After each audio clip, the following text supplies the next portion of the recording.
Estamos en la segunda sesión de Así habló Zaratustra, página número 19, punto número 7. En esto comenzó a hacerse de noche y la oscuridad descendía sobre la plaza. El pueblo fue desfilando porque hasta el terror y la curiosidad cansan. Pero Zaratustra seguía sentado junto al muerto, sumido en sus reflexiones, y así llegó a olvidarse del tiempo. Por fin cerró la noche y un viento helado sopló sobre el solitario. Entonces Zaratustra se levantó y dijo así en su corazón: Vaya una pesca que he hecho hoy, Zaratustra. No ha pescado un hombre, sino un cadáver. Qué ingrata es la vida humana y cuán falta de sentido. Un payaso puede serle fatal. Quiero enseñar al hombre el sentido de su existencia, que no es otro que el superhombre, el rayo que brota de la oscura nube humana. Pero aún estoy muy lejos de los hombres y mi sentimiento no habla a sus sentimientos. Para los hombres yo soy un intermedio entre el loco y el cadáver. Qué oscura está la noche, qué oscuros son los caminos de Zaratustra. Ven conmigo, compañero, helado y rígido. Te llevaré donde pueda enterrarte con mis manos. Cuando Zaratustra hubo dicho esto en su corazón, cargó el cadáver sobre sus hombros y púsose en camino. No habría aún recorrido unos 100 metros cuando un hombre se deslizó cautelosamente a su lado y murmuró unas palabras en su oído. Aquel hombre era el payaso de la torre. Sal de esta ciudad, oh Zaratustra, le dijo.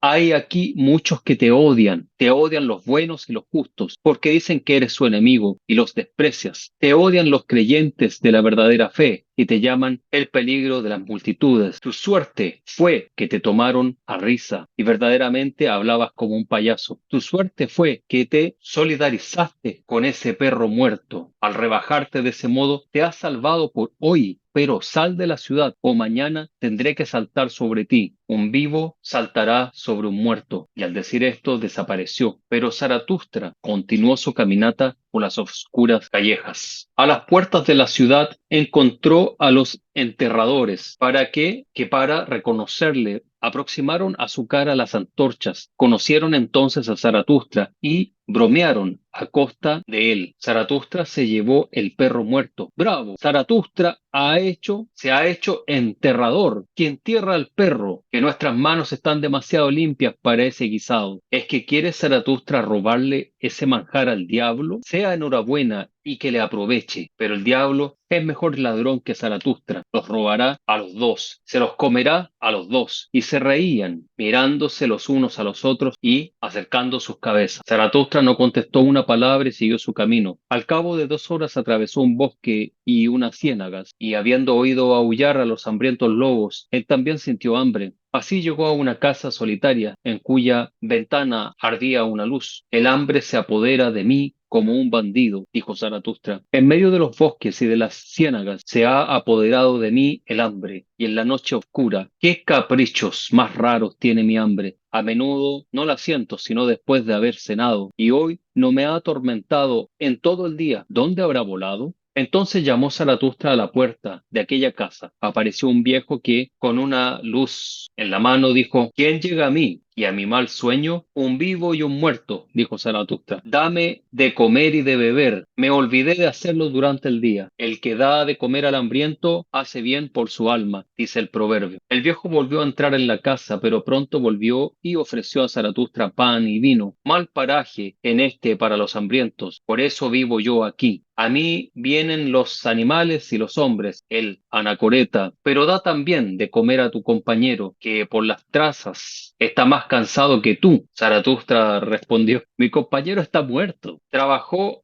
me costaría hacerlo comer. Eso a mí no me importa, dijo el viejo de mal talante. El que llama a mi puerta debe tomar lo que yo le ofrezco. Comed y que os vaya bien. Después de esto anduvo Zaratustra otras 2 horas, confiando su ruta a la luz de las estrellas, pues por hábito era nocherniego y se complacía en mirar a la cara a todos los durmientes. Mas cuando empezó a alborear, se encontró en un profundo valle, en donde se acaban todos los caminos. Allí puso al muerto en el troneo de un árbol, a la altura de la cabeza, pues quería protegerle contra los lobos, y acostándose sobre el musgo, pronto se quedó dormido, cansado del cuerpo, pero tranquilo de espíritu. 9. Largo tiempo durmió Zaratustra, y no solo pasó sobre su rostro la aurora, sino también el mediodía. Por fin abrió los ojos y miró a todas partes extrañado del silencio y extrañado de sí mismo. Después se levantó con presteza, como el navegante que ve tierra firme, y lanzó un grito de júbilo, pues una nueva verdad se le había revelado. Y entonces habló así su corazón: mis ojos se abren a una nueva luz. Yo necesito compañeros, pero compañeros vivos, no compañeros muertos y cadáveres que tenga que llevar a cuestas por donde quiera que vaya. Aquí quiero hacer un paréntesis importante, porque esta frase de Zaratustra es una frase muy importante. Mira, cuando Zaratustra dice aquí: necesito compañeros vivos, no compañeros muertos. Esto significa que, segundo, que cuando nosotros nos rodeamos de personas, la gente que tenemos alrededor nuestro debe ser gente que esté literalmente viva, y no que vivan a costa, a expensa, que no vivan parasitándonos. Ese es un gran tema que debemos meditar cuando pensamos en nuestro mundo, en el mundo en que nos desarrollamos. Muchas personas mantienen nuestra compañía simplemente porque obtienen algo de nosotros. En ese sentido, por ejemplo, recuerdo en una de las sesiones de Gaura Sangha, Shaki Dasi preguntó por qué hacer con las personas que nos traen y nos hablan sus problemas, o cómo hacer caridad frente a eso, cómo ayudar al prójimo, ¿verdad? Entonces conversábamos sobre este tema, que lo encuentro súper importante, que es aprender lo que es el ayudar al otro y aprender cuáles son los límites de esa ayuda, ¿verdad? Si una persona, y eso es lo que normalmente se ve, busca nuestra compañía simplemente para depositar todos sus problemas, pero cuando están bien se olvidan. Entonces, esas son personas como como el compañero de Zaratustra, que simplemente le da peso al hombro de Zaratustra, pero no ayuda en absolutamente nada. Entonces, este es un tema que vamos a ir viendo cómo se desarrolla aquí. Zaratustra acaba de entender esta gran verdad, se la entregan, y él recibe esto y en felicidad, ¿sí?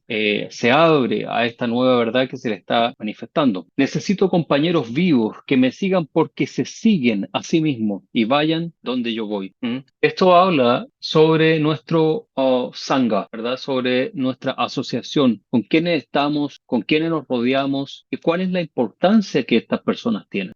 Lo que no quiere decir que debemos ver desde un punto de vista materialista, un punto de vista interesado, no es así, sino que personas que tengan voluntad, ¿verdad? Que tengan la propia voluntad de avanzar, de desarrollarse, de hacer el bien, de actuar bien en el mundo. Entonces, ese tipo de compañeros son los compañeros vivos. De lo contrario, es como acarrear un cadáver. Es lo que está Zaratustra aquí. Necesito compañeros vivos que me sigan porque se siguen a sí mismos y vayan donde yo voy. Mis ojos se han abierto a una nueva luz. Zaratustra no ha de hablar ya al pueblo, sino a sus compañeros. Zaratustra no debe ser un pastor ni un perro de guardar rebaños. No vengo a robar muchas ovejas del rebaño. Perdón, yo vengo a robar muchas ovejas del rebaño. Aunque el pueblo y el rebaño me gruñan, Zaratustra quiere ser el ladrón de los pastores. Yo los llamo pastores, pero ellos dicen que son los buenos y los justos, pastores digo, pero ellos se llaman los fieles a la verdadera fe. Mirad a los buenos y a los justos. ¿A quién odian más? ¿A quién rompe sus tablas de valores el destructor? Al criminal, pero este es el que crea. Mirad a los creyentes de todas las fe. ¿A quién odian más? Al que rompe sus tablas de valores, al destructor, al criminal, pero este es el creador. El creador busca compañeros y no cadáveres, ni quiere rebaños ni creyentes. El creador busca compañeros que colaboren con él, que escriban nuevos valores en nuevas tablas. El creador busca compañeros y colaboradores en la cosecha, pues todo está en él maduro para la cosecha, pero le faltan las 100 hoces. Por eso arranca las espigas y monta en cólera. El creador busca compañeros que sepan afilar sus hoces. Se les llamará demoledores y despreciadores del bien y del mal, pero ellos son los que recogen cosechas, los que solemnizan las fiestas. Zaratustra busca colaboradores en la creación, en la cosecha y en la fiesta. ¿Qué podrá hacer con rebaños y pastores y cadáveres? Y tú, mi primer compañero, anda con Dios. Ahí te he proporcionado una buena sepultura en el hueco de ese árbol, y ahí te he proporcionado un buen abrigo contra los lobos. Pero me separo de ti, porque mi tiempo ha pasado. Entre la aurora y el mediodía me ha visitado una nueva verdad. Yo no quiero ser pastor ni sepulturero, ni quiero volver a hablar al pueblo. Por último, por última vez hablo a un muerto. El creador, el cosechero, el festero serán mis amigos. Quiero mostrarles el nuevo iris y todos los escalones que conducen al superhombre. Cantaré mi canción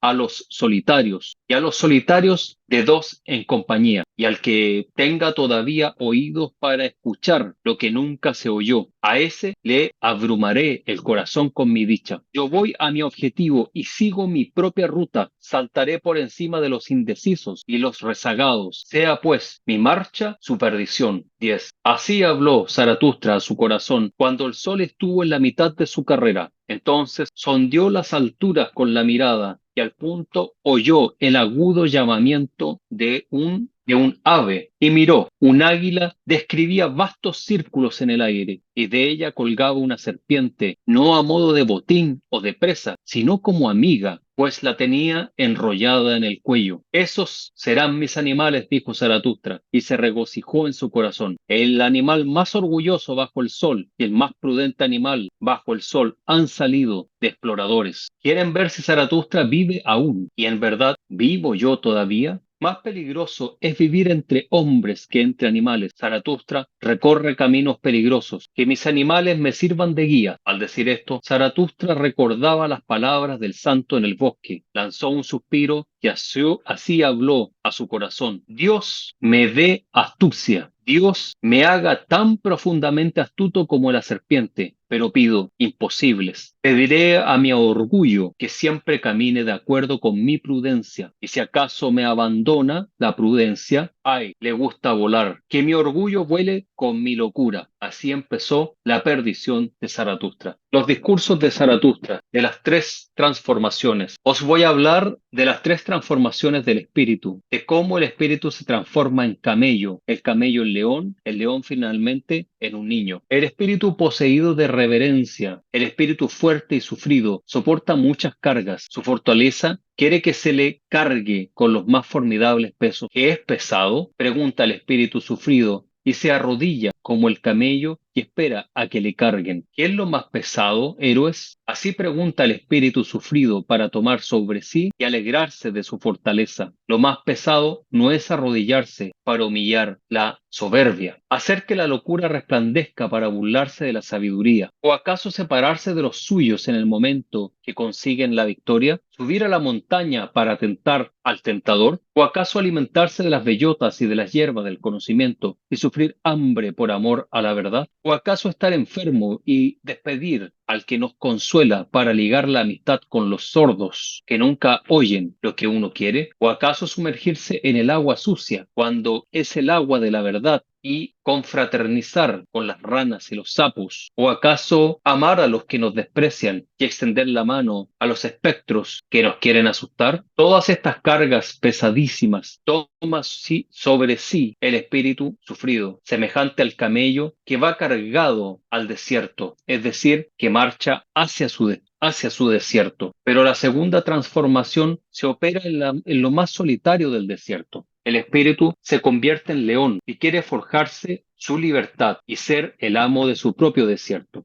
Aquí busca su último señor, quiere ser amigo de su señor y de su Dios para luchar victorioso con el dragón. ¿Cuál es el gran dragón a quien el espíritu ya no quiere llamar señor ni Dios? Ese gran dragón se llama tú debes. Pero el espíritu del león dice yo quiero. El tú debes me acecha en el camino, refulgente de oro como un animal escamoso. En cada escama brilla en letras doradas tu deber. Tú debes. Valores milenarios brillan en esas escamas, y así habló el más poderoso de todos los dragones. Todos los valores de las cosas brillan en mí. Todos los valores están creados y todos los valores creados se resumen en mí. En verdad, no debe haber ya más. Yo quiero. Así habló el dragón. Hermanos míos, ¿para qué hace falta el león en el espíritu? Porque no nos ha de bastar con el sufrido animal que renuncia y siente el respeto. Crear nuevos valores no es cosa que pueda hacer el león, pero proporcionarse libertad para nuevas creaciones, eso lo consigue el león con su poder. Para crearse libertad y oponer un sagrado no al deber, hace falta ser león. Crearse el derecho para nuevos valores es la más terrible conquista para un espíritu sufrido y reverente. Verdaderamente, para él es esto una rapiña y propio de animales de presa. En otro tiempo adoraba él, tú debes, como lo más sagrado, y ahora tiene que hallar la locura y la arbitrariedad en lo más sagrado para conquistar la libertad a costa de lo más querido. Para esto se necesita ser león. Pero decid, amigos míos, ¿qué podrá hacer el niño que no lo pueda hacer también el león? ¿Y por qué se ha de convertir el león carnicero en niño? El niño es inconsciencia y olvido, un empezar de nuevo, un juego, una rueda que gira, un primer movimiento, una santa afirmación. Sí, hermanos míos, para el juego de la creación se necesita una afirmación santa. El espíritu lucha ahora por su propia voluntad. El que perdió el mundo vuelve a ganarle. A esto llamo yo las tres transformaciones del espíritu. Os he mostrado cómo el espíritu se convierte en camello y el camello en león y el león por último en niño. Así habló Zaratustra, y entonces marchó a la ciudad que era llamada la vaca de muchos colores. Ok. Cierto día oyó Zaratustra predicar a un sabio al que alababan mucho. Hablaba con gran cultura y elocuencia del sueño y de la virtud. Por ello decían era muy reverenciado y todos los jóvenes se sentaban en torno a su cátedra. A él acudió Zaratustra y junto con los jóvenes se sentó ante su cátedra. Y él habló así: honremos y reverenciemos el sueño. Eso es lo primero. Y evitad cuantos duerman mal o velan por la noche. Ante el sueño siente pudor hasta el ladrón. Siempre roba a hurtadillas y con mucho sigilo por la noche. Por el contrario, el guarda nocturno carece de pudor y desvergonzadamente vagabundea con su trompeta. Dormir no es cosa fácil. Para dormir se precisa haber pasado bien despierto el día entero. 10 veces al día debieras superarte. Eso te hará llegar a la noche fatigado, y esa buena fatiga será el mejor opio para el alma. 10 veces deberás reconciliarte contigo mismo, pues la superación es amarga, y quien no se haya reconciliado dormirá mal. 10 verdades deberás descubrir durante el día si no lo haces. Durante la noche seguirás persiguiendo la verdad y tu alma se sentirá hambrienta. 10 veces deberás reír y alegrarte durante el día. Si no lo haces, el estómago, ese padre de la tribulación, te atormentará durante la noche. Muchos lo ignoran, pero es preciso poseer todas las virtudes si se quiere dormir bien. Levantaré falsos testimonios, cometeré yo adulterio, me dejaré llevar por el deseo o la mujer de mi prójimo. Mal se avendrían todas esas cosas con un buen dormir. Y aun cuando se tengan todas las virtudes, es necesario entender aún otra cosa. Hay que saber mandar a dormir a tiempo a esas mismas virtudes. Consigue así que no se peleen entre ellas esas lindas mujercillas, o que no lo hagan sobre ti desventurado. Un buen dormir reclama estar bien con Dios, con el prójimo y aun con el demonio del prójimo. De lo contrario, te asediará por la noche. Honra y sométete a la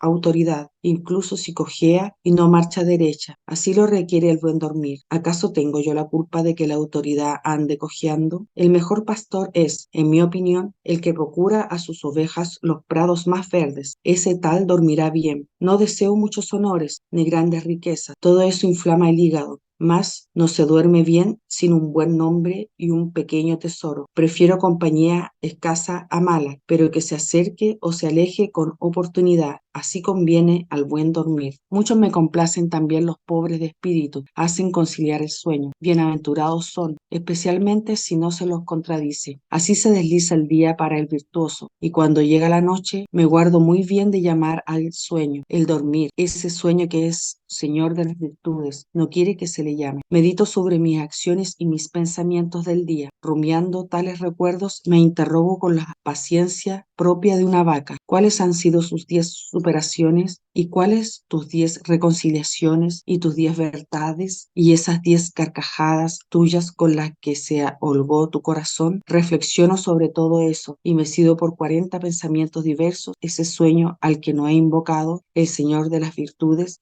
llega a sorprenderme de golpe. El sueño llama a las puertas de mis ojos y éstas se sienten pesadas. El sueño toca mi boca y ésta se queda entreabierta. Es como el más encantador de los ladrones que se me acerca sigiloso y roba mis pensamientos. Entonces me quedo en pie como un tonto, como esta cátedra en que me siento. Pero no permanezco mucho tiempo así. Enseguida me acuesto. Mientras Zaratustra oía hablar al sabio en esos términos, se reía en su corazón, pues en este se había encendido una luz. Entonces habló así a su corazón: un necio es para mí este sabio, con sus 40 pensamientos. Creo, sin embargo, que entiende bien de dormir. Bienaventurado quien vive cerca de ese sabio. Un dormir como el suyo es contagioso, incluso a través de un espeso muro, y en su cátedra mora un hechizo. No es extraño que los jóvenes se sientan ante ese predicador de virtudes. Su sabiduría nos enseña a velar para dormir bien, y en verdad, si la vida careciese de sentido y yo tuviera que elegir un sinsentido, tendría el suyo como el más digno de ser elegido. Ahora entiendo con claridad lo que otro tiempo se buscaba ante todo. Cuando se buscaban maestros de virtud, se buscaba un buen dormir y virtudes en guirnaldas de adormidera. Para todos esos aclamados sabios de la cátedra, la sabiduría estaba en dormir sin pesadillas. Jamás conocieron otro mejor sentido de la vida. Y todavía quedan algunos predicadores como ese, aunque no siempre tan honestos, pero su tiempo ha pasado y apenas se mantiene en pie y ya se tumban. Bienaventurados esos somnolientos, pues no tardarán en quedar dormidos. Así habla Zaratustra. ¿Sigo? Gracias, Vivi, gracias. Ahora sería entonces los alucinados de la historia. En otro tiempo, Zaratustra lanzó sus ideales más allá de los hombres, igual que todos los alucinados de la historia. El mundo me parecía la obra de un dios dolorido y atormentado. El mundo me parecía un sueño y el poema de un dios. Humo coloreado ante los ojos de un ser divino, descontento. El bien y el mal, la alegría y el dolor, el tú y el yo. Humo coloreado que se metía en los ojos del Creador. El Creador trató de apartar los ojos de sí mismo y creó el mundo en un goce embriagador para el que sufre, olvidar sus propios sufrimientos y salir fuera de sí mismo. En otro tiempo me parecía el mundo un goce embriagador y un olvido de mí mismo. Un segundo. Ok. Este mundo eternamente imperfecto, transunto, defectuoso, de una eterna contradicción, goce delirante de su imperfecto creador. Eso me parecía este mundo. Por eso puse mis ideales más allá de los hombres, como los alucinados de la historia, verdaderamente más allá de los hombres. Pero, hermanos míos, ese Dios que yo forjé era obra del hombre y de la locura humana, lo mismo que todos los dioses. Hombre era, y solo un mísero fragmento de hombre y de yo, de mis propias ascuas, de mi propia ceniza, vino a mí aquel fantasma. Ciertamente no vino del más allá. ¿Y qué sucedió, hermanos míos? Encime, a mí mismo, yo, el doliente, llevé mis cenizas a la montaña y me inventé una llama más clara. Y ved, el fantasma se alejó de mí. Mas para el sano sería un tormento creer en tales fantasmas. Para mí, que ya estoy curado, sería sufrimiento y humillación. Por eso me dirijo a los alucinados de la historia. Dolor e impotencia eran las creaciones de estos alucinados, y aquel breve espasmo de felicidad que solo conocen los que más sufren, cansancio del que quiso llegar a la meta de un salto mortal, mísero cansancio, indocto, que no tiene ya fuerza para querer y que creó todos los dioses y todos los mundos del pasado. Creedme, hermanos míos, el cuerpo fue el que desesperó del cuerpo. El cuerpo, el que palpaba con los dedos de un espíritu perturbado a lo largo de los últimos muros. Creedme, hermanos míos, el cuerpo fue el que renegó de la tierra. Él oyó a las entrañas del ser hablándose a sí mismas y quiso pasar a aquel mundo taladrando los muros con la cabeza, y no solo con la cabeza. Pero aquel mundo está bien oculto para el hombre, porque es un mundo deshumanizado e inhumano, una nada celestial y las entrañas del ser no le dicen nada al hombre que no sea humano. Verdaderamente es muy difícil demostrar el ser y muy difícil hacerle hablar. Decidme, hermanos míos, ¿no es lo más extraordinario de todas las cosas lo que está mejor demostrado? Sí, este yo y la contradicción y la confusión del yo son los que hablan más honradamente de su ser, de ese yo creador que quiere y estima y que es la medida y el valor de las cosas. Y este ser honorabilísimo, el yo, habla del cuerpo y quiere al cuerpo aun cuando sueñe y se exalte y vuele con alas rotas. Cada vez nos habla más lealmente este yo. Y cuando más sabe, más palabras y honores encuentra para el cuerpo y la tierra. Yo predico a los hombres una nueva voluntad. Les exhorto a que sigan el camino que siguieron los hombres a ciegas y a que les llamen el buen camino y a que no se aparten de él como los enfermos y los moribundos. Enfermos y moribundos fueron los que menospreciaron el cuerpo y la tierra e inventaron el cielo y las gotas de sangre redentoras. Pero estos tiempos y lúgubres venenos los sacaron también del cuerpo y de la tierra. Querían escapar a sus tormentos y las estrellas le parecieron demasiado lejanas y entonces suspiraban y decían, oh, que no hubiera caminos celestiales para poder remontarnos a otro ser y a otras dichas. Y entonces inventaron sus embustes y sus sangrientas bebidas y aquellos ingratos se vanagloriaban de haberse arrancado a sus cuerpos y a la tierra. Y sin embargo, ¿a quién debían los espasmos y las delicias de su enajenación?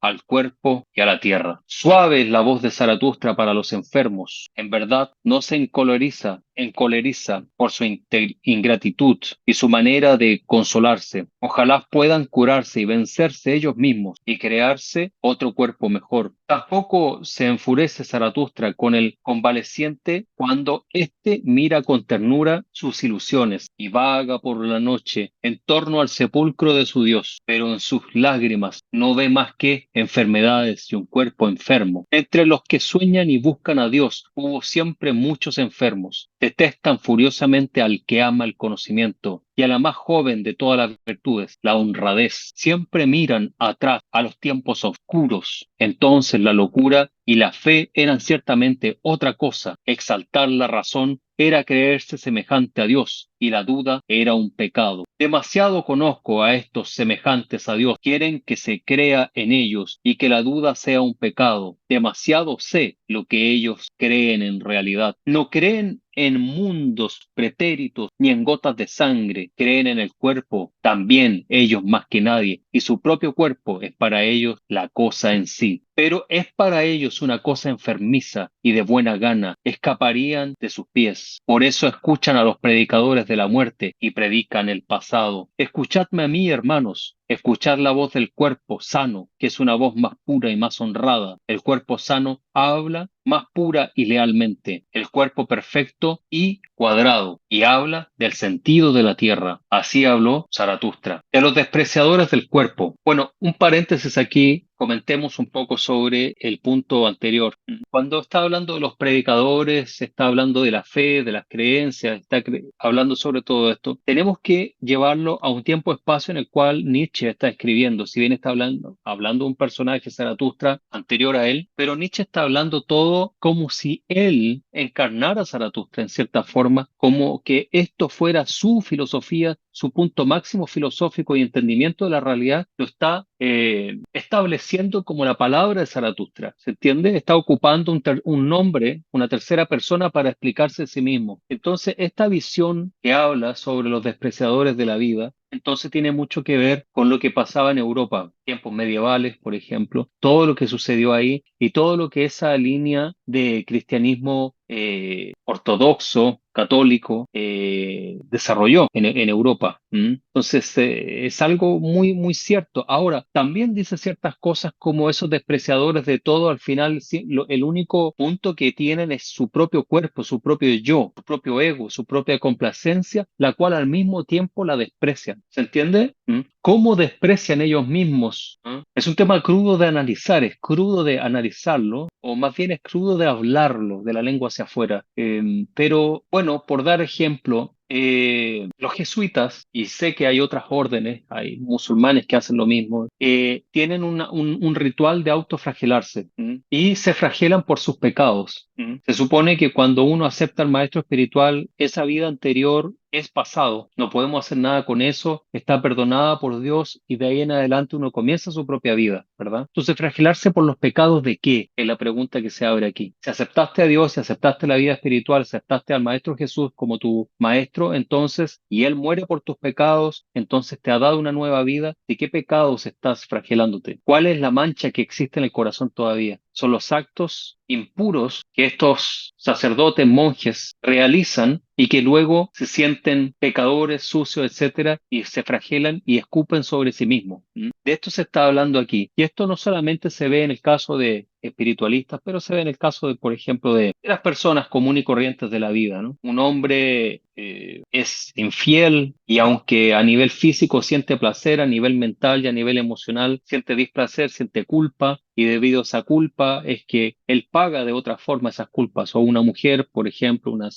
esposa que se infiel con el esposo y bien lo hace por su propio placer, la infidelidad, pero al mismo tiempo siente esta culpa y esta culpa la paga de otra forma. ¿M? Y dentro de esa forma es, por ejemplo, aceptar abusos de parte de su pareja, malas palabras, incluso golpes, etcétera. ¿M? Entonces, un poco esto es lo que se está hablando acá, es esta naturaleza oscura que está dentro de la psiquis humana de buscar un placer de forma inconsciente. Inconsciente hablamos dentro de tamaguna, en la ignorancia, o sea, placer por placer y da lo mismo lo que pasa después. ¿Ah? Y luego la naturaleza de autodestrucción. Entonces, esto es lo que está criticando acá y dentro de este punto de vista, considero que, en lo personal, no sé cuál es la opinión de ustedes, pero considero que lo que Zaratustra está hablando y está explicando en relación a esa gente y a esa forma de pensar y de ver la divinidad, entonces lo encuentro que es correcto, creo que es correcto. ¿Alguna opinión sobre esto? ¿Continuamos? De los despreciadores del cuerpo. Quiero llevar mi palabra a los que desprecian el cuerpo. No deben trastocarse los métodos de mi enseñanza, sino saludar a su propio cuerpo y luego enmudecer. Yo soy cuerpo y alma, dice el niño. ¿Y por qué no habíamos de hablar como los niños? Pero el despierto, el sabio dice, yo no soy más que cuerpo, y el alma no es más que una palabra para designar algo del cuerpo. El cuerpo es una gran razón, una pluralidad, un sentimiento propio, una guerra y una paz, un rebaño y un pastor. Tu menguada razón, hermano mío, no es más que un instrumento de tu cuerpo, y que tú la llamas espíritu, un pequeño instrumento y juguete de tu gran razón. Yo, dices, y te sientes orgulloso de esta palabra, pero lo más grande, eso que tú no quieres creer, es tu cuerpo y tu gran razón. Esta no dice yo, pero lo hace. Lo que el sentido siente, lo que el espíritu conoce, no tiene nunca su fin en sí mismo, pero el sentido y el espíritu querrán persuadirte de que no son el fin de todas las cosas. Tal es su vanidad. Los sentidos y el espíritu son instrumentos y juguetes tras los cuales se oculta el sí. Busca también con los ojos de los sentidos y oye con los ojos del espíritu. El sí está buscando y espiando constantemente. Compara, cohíbe, conquista y destruye. Domina y es también señor del yo. Tras de tus ideas y sentimientos, hermano mío, hay un poderoso señor, un sabio desconocido que se llama sí. Habita en tu cuerpo y es tu carne. Hay más razón en tu cuerpo que en tus más sabios pensamientos. ¿Y qué sabe si el cuerpo no se puede pasar sin tu mejor sabiduría? Tú sí se burla de tu yo y de sus orgullosas piruetas, que son para mí esos saltos y esos vuelos del pensamiento, se dice, un rodeo hacia mi fin. Yo soy los andadores del yo y el consueta de sus pensamientos. El sí le dice al yo, siente dolor y éste sufre y reflexiona. ¿Qué hará para no sufrir? Y para esto tiene precisamente que pensar. Yo quiero decirles una verdad a los que desprecian el cuerpo, que sigan despreciando, porque esto les hace dignos de estimación. ¿Qué es lo que creó la estimación y el desprecio, el valor y la voluntad? El sí. El sí creador creó para él mismo la estimación y el desprecio, la alegría y el dolor. El cuerpo creador creó para él el espíritu como una mano de su voluntad. En vuestra misma locura y en vuestro desprecio servís a vuestro sí, despreciadores del cuerpo. Y yo os digo que en vuestro sí mismo quiere morir y se aparta de la vida. Ya no puedo hacer lo que querría hacer con preferencia, crear superándose a sí mismo. Este es su mayor anhelo, esto es lo que quiere con toda su alma. Mas para ello es ya demasiado tarde. Por esto es por lo que vuestro sí quiere perecer, despreciadores del cuerpo. Porque vosotros tampoco podéis ya crear superando, y por eso tenéis rencor a la vida y a la tierra. Una envidia inconsciente se refleja en vuestra mirada torcida. Yo no voy por donde vosotros vais, despreciadores del cuerpo. Para mí no sois el puente que conduce al superhombre. Así habló Zaratustra. De la alegría y de las pasiones. Dideomi no se escucha. Ya. Hermano mío, si posees una virtud y ella es realmente tuya, con nadie la tendrás en común. Querrás llamarla por su nombre y acariciarla, querrás tirarle de las orejas y divertirte con ella. Pues bien, entonces tendrás en común con el pueblo el nombre que le des, y te habrás convertido con tu virtud en pueblo y en rebaño.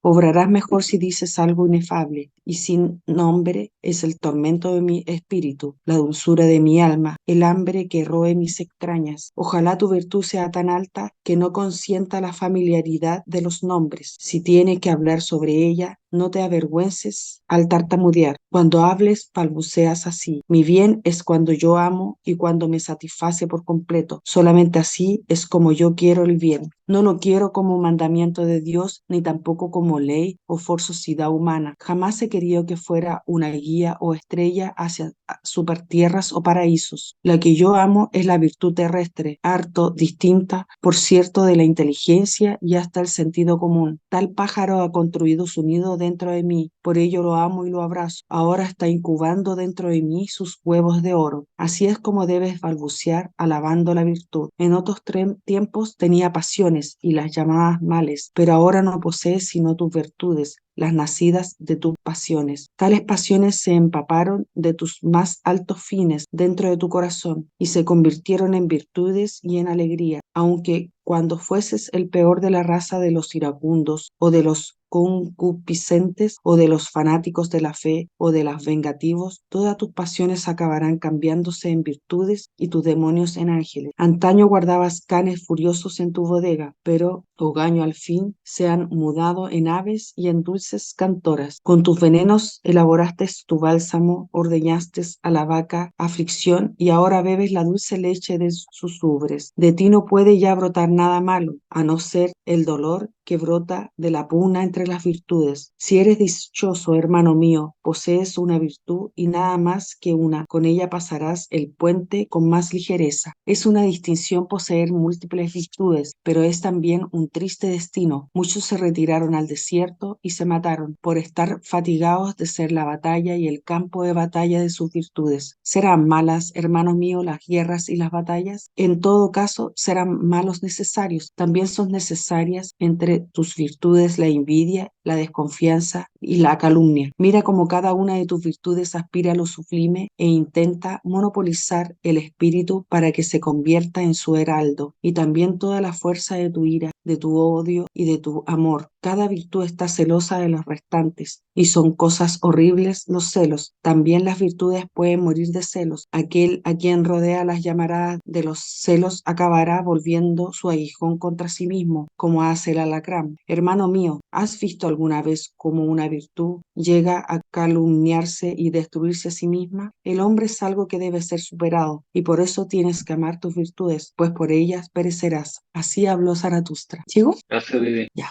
Del pálido criminal. ¿No queréis matar jueces y sacrificadores antes que el animal haya humillado la cabeza? Mirad, el pálido criminal ya la ha inclinado. En sus ojos se lee el más profundo desprecio. Mi yo es algo que tiene que ser superado. Mi yo es para mí el gran desprecio de los hombres. Así hablaba en sus ojos. Su momento supremo fue aquel en que se juzgó a sí mismo. No dejéis al sublime que vuelva a su bajeza. No hay redención para el que sufre de sí mismo, a no ser una muerte instantánea. Vuestro homicidio, jueces, debe ser una compasión y no una venganza. Y cuando matéis, cuidad de justificar la vida. No basta que os reconciliéis con aquel a quien quitáis la vida, que vuestra tristeza sea el amor al superhombre, y así justificaréis vuestra supervivencia. Enemigo, debéis decir, y no malvado, enfermo y no miserable, insensato y no pecador. Y tú, juez rojo, si quisieras decir en voz alta todo lo que ya has hecho en pensamiento, todos gritarían: apartad esa inmundicia y ese reptil venenoso. Pero una cosa es pensar y otra hacer, y otra la imagen de la acción. La rueda de la fortuna no gira entre ellas. Una imagen hace palidecer a este hombre pálido. Cuando cometió su crimen, estuvo a la altura de su crimen, pero después no pudo soportar su recuerdo. Se consideraba siempre como el autor de un solo hecho, y esto es locura, porque ha convertido la excepción en regla de su ser. Una raya hechiza a una gallina. El hecho criminal hechizó su pobre razón. Esto se llama locura después del hecho. Oídme, jueces, todavía hay otras locuras, y es la que precede al hecho. Ah, ¿no habéis profundizado tanto en esta alma humana? Así habló el juez rojo. ¿Por qué mató este criminal? Quería robar. Pues yo os digo que su alma estaba sedienta de sangre y no quería robar. Estaba deseando embriagarse con la voluptuosidad del cuchillo. Pero su pobre razón no comprendió esta locura y le convenció. ¿Qué importa la sangre? Le dijo. ¿No queréis por lo menos realizar un robo por medio de ella? ¿Tomar una venganza? Y él escuchó su pobre razón. El discurso de ésta pesaba sobre él como plomo, y al matar robó. No quería avergonzarse de su locura, y ahora vuelve a sentir otra vez el peso de su culpa, y de nuevo siente a su razón rígida, paralizada, pesada. Si pudiera sacudir la cabeza de su carga, caería al suelo. Pero, ¿quién sacudirá esa cabeza? ¿Qué es ese hombre? Un montón de enfermedades que por su espíritu penetran en el mundo y allí buscan su botín. ¿Qué es ese hombre? Un revoltiño de serpientes feroces que rara vez tienen paz entre sí. Se separan unas de otras y se lanzan al mundo en busca de un botín. Mirad ese pobre cuerpo. Su alma trata de interpretar sus sufrimientos, pero los interpreta como placer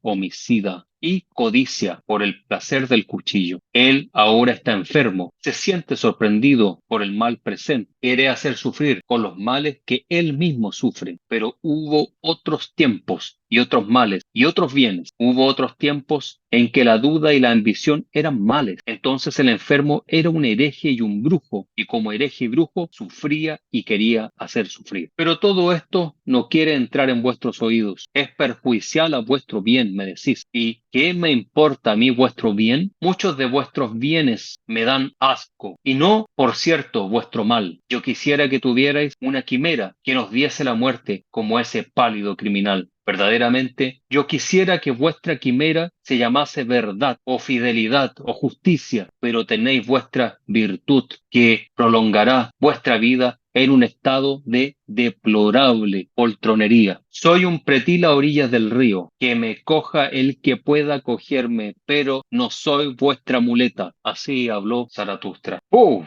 Poderoso. Próximo, Didi. Pequeño paréntesis, un pequeño paréntesis. En caso que Didi, Saki o Cristian quieran leer, pongan el dedito ahí, la mano. Si no pueden, por razones obvias, hay gente, hay ruido, etcétera, se entiende. ¿Ah? Pero no piensen que estoy jugando ping-pong solo con Didi Omi.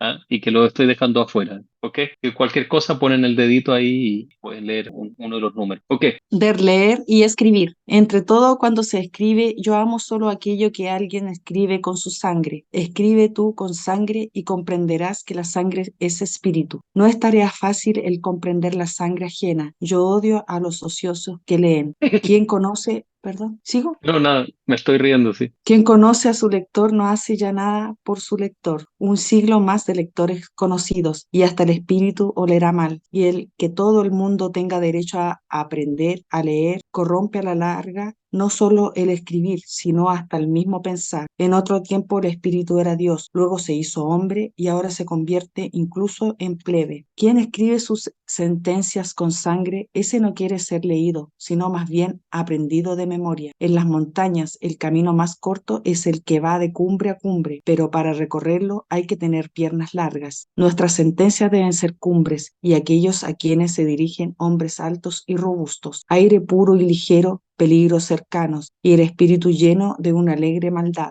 Esas son cosas que se avienen muy bien. Quiero tener duendes en derredor mío. Por algo soy ya valeroso. El valor que ahuyenta a los fantasmas origina sus propios duendes. El valor quiere reír. Yo no siento ya nunca como vosotros, esa nube que veo a mis pies, esa negrura y pesadez de la que me río, esa es precisamente vuestra nube tormentosa. Vosotros miráis hacia lo alto cuando queréis elevaros, yo miro hacia abajo porque estoy en las alturas. ¿Quién de vosotros puede reír y mantenerse al mismo tiempo en las alturas? Quien escala las más elevadas montañas se ríe de todas las tragedias de la escena o de la vida real. Valerosos, despreocupados, irónicos y violentos. Así nos quiere la sabiduría. Es mujer y ama siempre solo al guerrero. Vosotros me aseguráis, la vida es difícil de sobrellevar. Sin embargo, ¿para qué tendráis vuestro orgullo mañanero y vuestra resignación de las tardes? La vida es difícil de sobrellevar.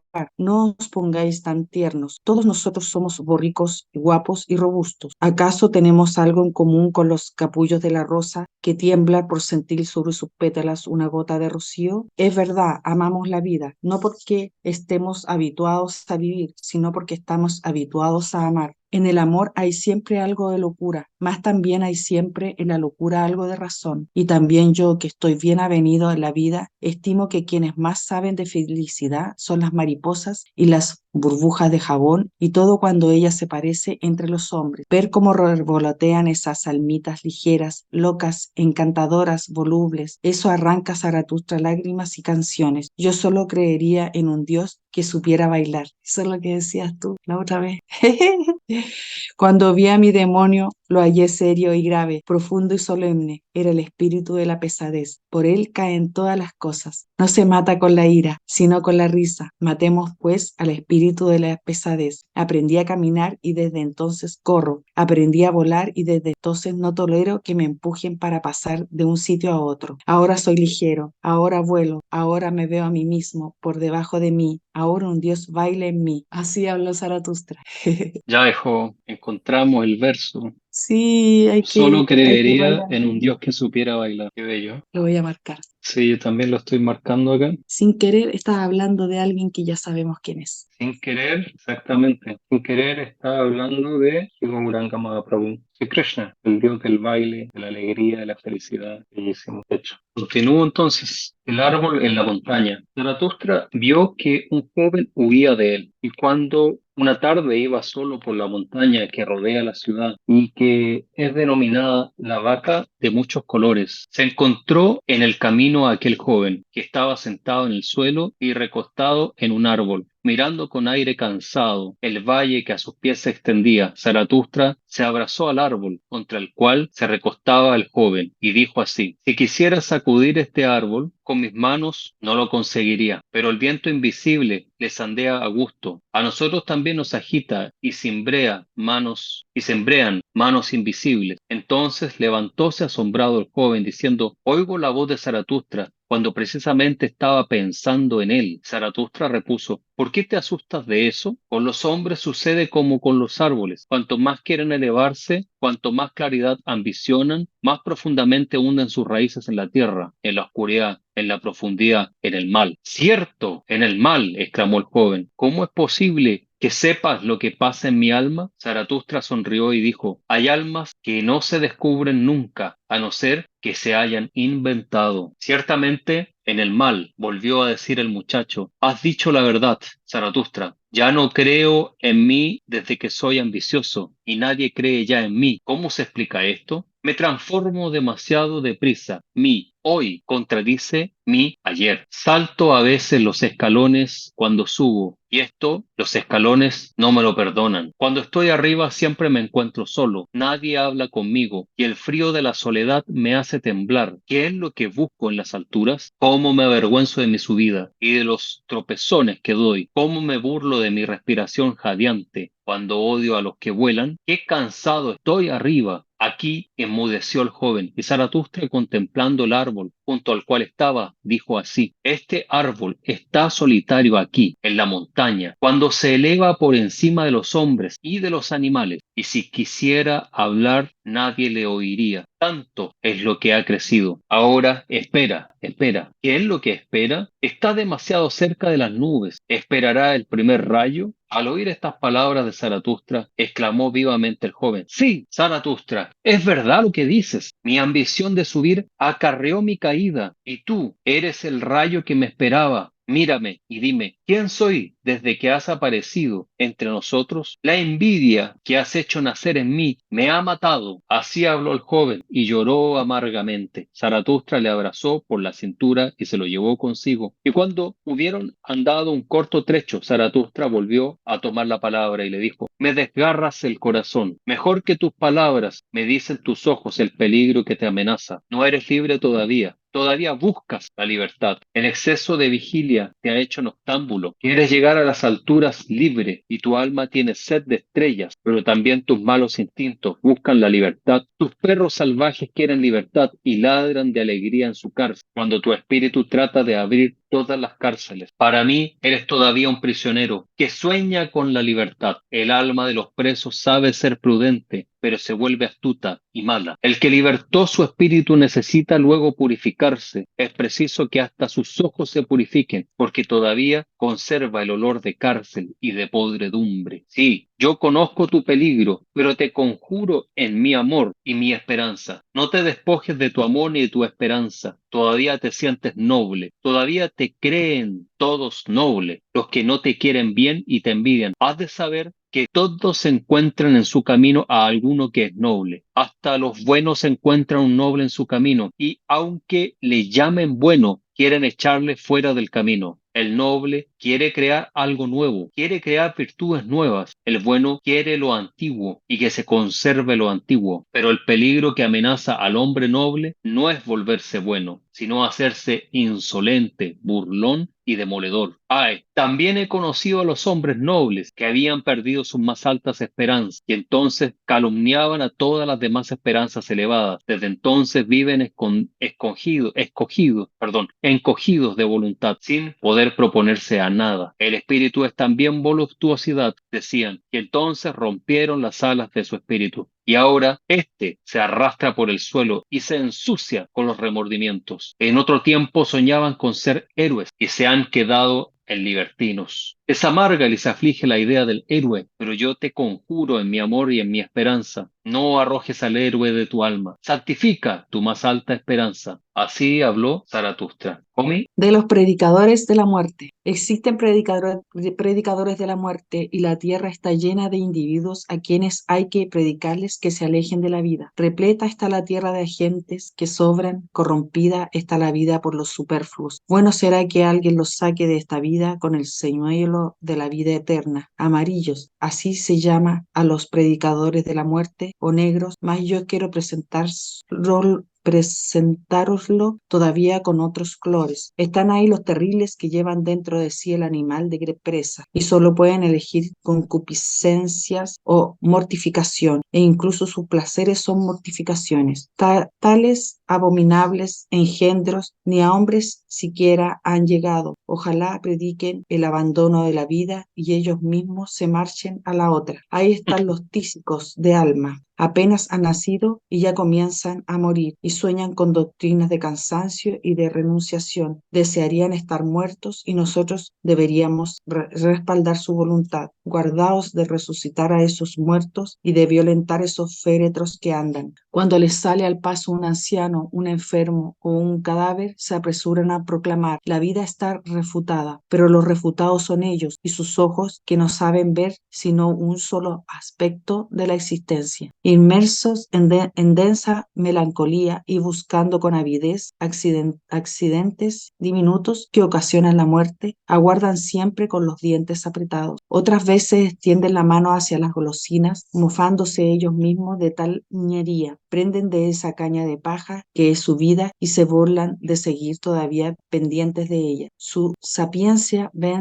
viene a declarar: continuar viviendo es tontería y también nosotros somos así de tontos. La vida no es sino dolor. Así dicen otros, y no mienten. Por lo tanto, procurad acabar vosotros, procurad que acabe esa vida que es solo dolor. Esta es la enseñanza de vuestra virtud. Debes arrancarte la vida, debes huir de ti mismo. La lujuria es pecado, dicen algunos predicadores de la muerte. Apartémonos unos de otros y no engendremos hijos. Parir es doloroso, dicen otros. ¿Para qué seguir pariendo? Solo separen desgraciados. También estos son predicadores de la muerte. Compasión es lo que hace falta, dicen los terceros. Tomad todo lo mío, todo cuanto soy, así estaré menos atado a la vida. Si fueran compasivos de verdad, amargarían la vida a su prójimo. Ser francamente malos, esa sería su verdadera obra de misericordia. Pero ellos quienes quieren liberarse de la vida, ¿qué les importa atar a la vida a otros con sus cadenas y sus regalos? Y también vosotros, para quienes la vida es trabajo e inquietud, ¿no estáis más cansados de la vida? ¿No estáis bien maduros para la predicación de la muerte? Vosotros, los que amáis el trabajo rudo y todo cuanto es rápido, nuevo, extraño, ¿no os soportáis a vosotros mismos? Vuestra vida es una huida, vuestra diligencia es voluntad de olvidaros de vosotros mismos. Si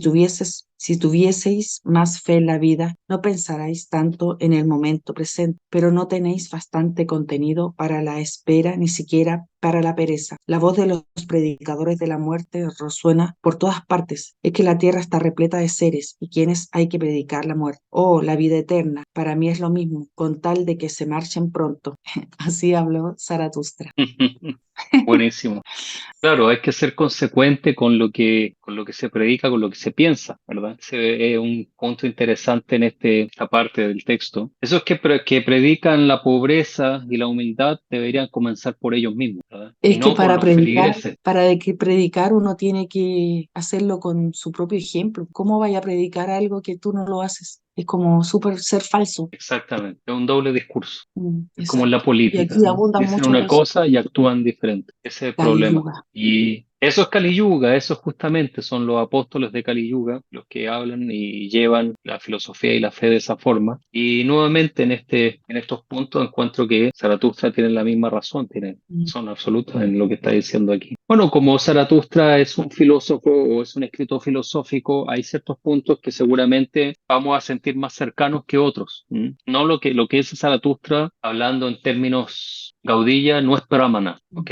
Hay ciertos temas que los podemos incorporar, podemos aprender y podemos profundizar que hacen sentido con nuestra propia vida, con nuestra propia filosofía. Y hay otros temas que simplemente no van a ser directamente lo que nosotros estamos siguiendo, pensando o algo que nos pueda servir. Entonces hay que verlo desde ese punto de vista. No hay que, digamos, teñirse con la filosofía de Zaratustra de forma completa, porque eso te volvería un zoroastriano, ¿ah? Ese Austriano. es el nombre, zoroastriano. ¿Ah? Y esa no es nuestra filosofía, al menos no es mi filosofía, pero hay muchos puntos de interés aquí en el libro, temas interesantes a reforzar, también interesante en cómo están descritos estas ideas, están descritas de una forma que creo que no puede ser más cruda, o quizás puede ser más cruda, pero ya entraría en lo ordinario, digamos, ¿eh? Entraría Mm. en un campo ya que sería grosero.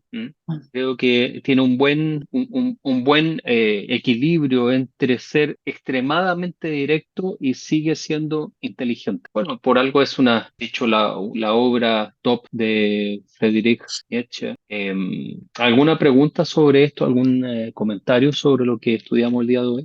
No, súper interesante, la verdad, súper interesante saber cómo el pensamiento de él, pero a veces así como que es medio chocante porque es como demasiado ególatra en algunos puntos, así como que llega a caer mal. Mm, Pero bien, pues es su pensamiento, es decir, uno tiene que tener respeto y hay muchas cosas que, como dice usted, que sí, pues uno las puede tomar. sí, sí. Pero esa forma de visión que muestra Zaratustra aquí, Nietzsche, a través de Zaratustra, de tener una posición absolutista en cierta forma de su filosofía o de su visión, su cosmovisión, es necesario. ¿M? Es necesario. ¿Por qué? Porque el místico, Zaratustra es un místico, él está experimentando la verdad. ¿Ah? Ahora, es una verdad parcial, no está en comprensión del absoluto, ¿verdad? Pero lo que él realiza lo experimenta a fondo y en profundidad. Y cuando Mm. eso sucede, entonces se da un efecto, digamos, que puede ser comparado con ego, puede ser comparado con una visión cerrada o sectaria, pero no es lo mismo. Una visión cerrada y sectaria viene desde la ignorancia, viene del no conocimiento. Pero lo que Zaratustra tiene, incluso siendo que no es mi visión, por ejemplo, pero lo que Zaratustra hace, él está hablando desde lo más profundo de su corazón, de su ser. Él habla desde su alma. Y Mm, debido a que es su propia experiencia, entonces su experiencia en ese campo de conciencia es absoluta en sí misma, ¿verdad? Por mm, ejemplo, nosotros hemos experimentado o hemos comprendido, realizado espiritualmente que Dios existe. mm, Si a mí alguien me pregunta quién es Dios, yo le voy a, o si es que Dios existe, lo que voy a responder sobre Dios puede ser tomado como una visión totalmente cerrada y fanática. Dios existe y existe. No hay posibilidad en mi corazón que Dios no exista. ¿Por qué? Porque yo conozco a Dios, lo mm, experimento, lo veo a diario. Entonces tengo una visión que es absoluta en este sentido. Para una persona que no tiene conocimiento sobre esa área, va a decir, es una visión religiosa, fanática, etcétera. Pero cuando entramos en el campo del misticismo, el misticismo tiene, a diferencia de la religiosidad o de la filosofía, es que es un campo en el cual se experimenta la verdad. Entonces, cuando tú experimentas la verdad, esa verdad se vuelve parte de ti, tú eres parte de esa verdad, la cual es innegable. ¿Puede ser relativa? Sí. Entonces, eso sería lo que personalmente catalogo y trato de, para que mi mente entienda y poder explicarlo también, lo catalogo como una realidad. La realidad son las burbujas que hay en un océano. Esas burbujas están hechas de agua, pero no son el océano. Entonces, cada mm, burbuja en sí mismo puede clamar sí misma, yo soy el agua, yo soy el océano. Pero cuando uno ve desde arriba, en una visión completa, uno se da cuenta que mm, esa burbuja es una pequeña partícula de la verdad que es el océano. Entonces, esa burbuja es realidad. Existe, sí, tiene espacio, tiene la misma esencia, pero todavía carece de la gran potencia. Entonces, en ese sentido, es la diferencia que hay entre Jiva y o el Atman y el Paratman. El Jivatma, el Parabrahman. Uno mm. es el océano completo y el otro es la pequeña fracción, que Una somos pequeña. nosotros como alma, por ejemplo, del océano absoluto que es Dios. La Ujú, superconciencia. Entonces, en este sentido, claro, el Zaratustra tiene esa forma y cuando uno estudia otros textos y a otros místicos, uno se encuentra con algo similar, que la forma en que ellos explican la verdad es absoluta, pero al mismo tiempo esa visión absoluta no está basada en la ignorancia, en el fanatismo. Me dijeron que es así y digo que es así. No, ellos lo han experimentado, lo experimentan. Dentro de su campo de visión lo experimentan. Entonces, es la forma de ver, por ejemplo, las palabras de Zaratustra que son tan directas, tan fuertes como una espada. Son la espada de un guerrero. Bueno, lo vamos a dejar hasta acá por el día de hoy. Espero hayan disfrutado. En lo personal, disfruté muchísimo estas páginas que hemos estudiado. Un segundo. ¿Qué decía? Ahí Cristian comenta. Hay que decirle que lo suba al Telegram, porque Ajá. no lo De la alcanzamos conmoción védica. Sí. no lo Ok. alcanzamos a pinchar para guardarlo. Eso. Envíenlo por el Telegram, entonces el link para que todos puedan verlo y aprender un poco más sobre visión védica.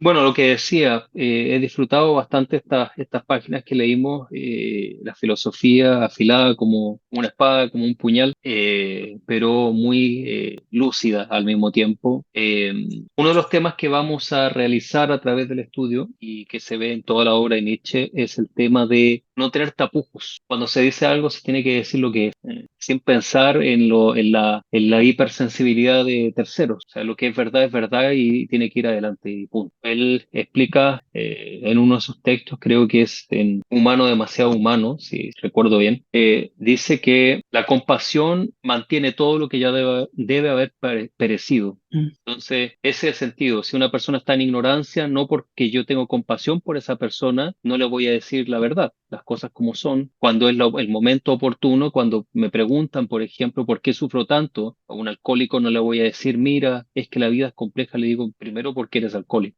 Tu primer punto de sufrimiento es que eres alcohólico, tú te estás haciendo sufrir a ti mismo. Entonces, eso es en cierta forma una de las llaves de la filosofía de Nietzsche y algo que yo en lo personal lo aprendí desde muy pequeño y eso me ha creado muchísimos problemas en la vida. Entonces, gracias por eso, porque he podido enfrentarme a mí mismo debido a que no tengo miedo a la verdad, incluso si esa verdad está en contra de mí o de mi ego, mi creación karmática alrededor, mi samskara, mm, mi apego y todo. Si la verdad, aunque esté en contra de eso, voy enfrente aunque me queme, porque sé que lo que va a quemar que es el karma, toda la energía que está afuera, toda la creación, la psicodelia psíquica que he creado durante millones de vidas, pero no el alma. El alma es inmutable, no se puede cortar, no se puede quemar, no se puede matar, dice Krishna en el Gita. verdad. Entonces, esto es lo que enseña Nietzsche. La verdad tiene que ir directa. Y Directo. mientras más filuda, mejor, porque así va a limpiar y va a cortar toda la ilusión y las mentiras que están alrededor nuestro, en nuestra conciencia. Bueno, bendiciones a ustedes, muchísimas gracias por asistir. Nos faltó Valdemar, faltaron varios hoy día. Sí, Pero bueno, vamos a hacer un pequeño recapitulación en la próxima sesión entonces. ¿Queda algo en tintero? Mucho frío. ¿Qué tiene que ver? ¿El frío se congela el internet? nos congelamos nosotros.